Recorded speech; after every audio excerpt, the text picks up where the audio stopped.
I absolutely love the sunrise here in Florida. It is so, so, so pretty.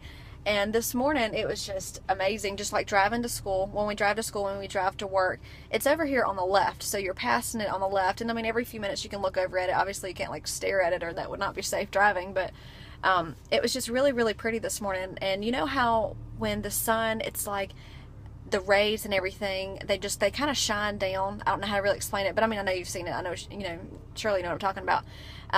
But how the rays just shine down through the clouds, and it's just so distinct. It was so, so pretty. And this morning, I was thinking about, sorry, my phone rang and I had to stop recording and re-recording, and I've totally lost my train of thought.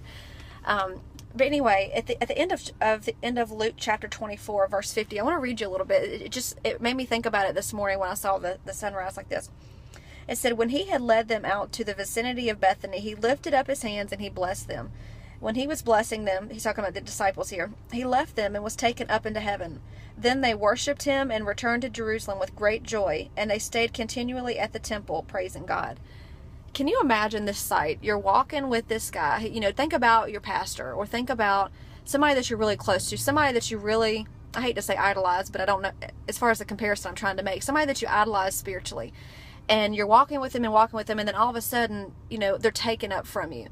And I mean, I'm not saying that I'll compare these people to God or to Jesus or anything, but I'm just trying to get the comparison in your mind. They idolized Jesus. The disciples, I mean, that was their closest friend. He taught them all kinds of wisdom, all these things that he showed to them in their hearts, and he did miracles and all this stuff. And then he's taken up from them. And it made me think of how, we're just looking up into the sky and we're seeing these.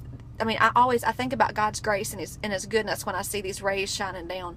And it just filled me with so much joy this morning because, he's in our heart, he's in our lives, he walks with us, but in the same sense, he's in heaven and his glory, it shines down on us, and, he loves us so much. And I just can't imagine being there watching, as Jesus is being taken up. They've walked with him, they've talked with them, they've broken bread with them, that he's eaten with them, he's done miracles, he's fed the 5,000. He's just, a few of them, they saw him on the cross, and then all of a sudden, I just can't imagine. I get excited thinking about it because, there's so many things that our earthly eyes have not seen, but the disciples saw it. There's so many people that saw it and they didn't believe. And there's a verse, it just came to me.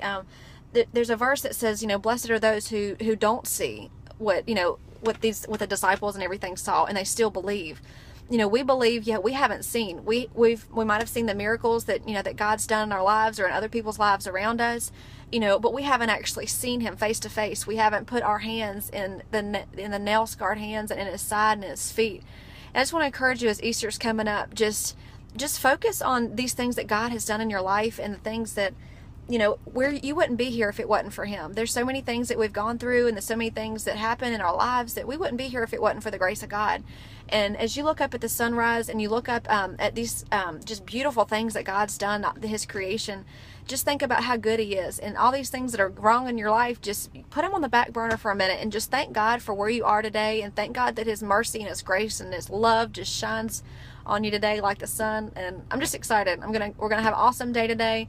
I'm praying for you guys, and just get into the word and find some encouragement this morning. I encourage you to read Luke chapter 24, the end of there, or any of it in Luke, that revolves around the meaning of Easter and everything. But love you guys. You have an awesome day.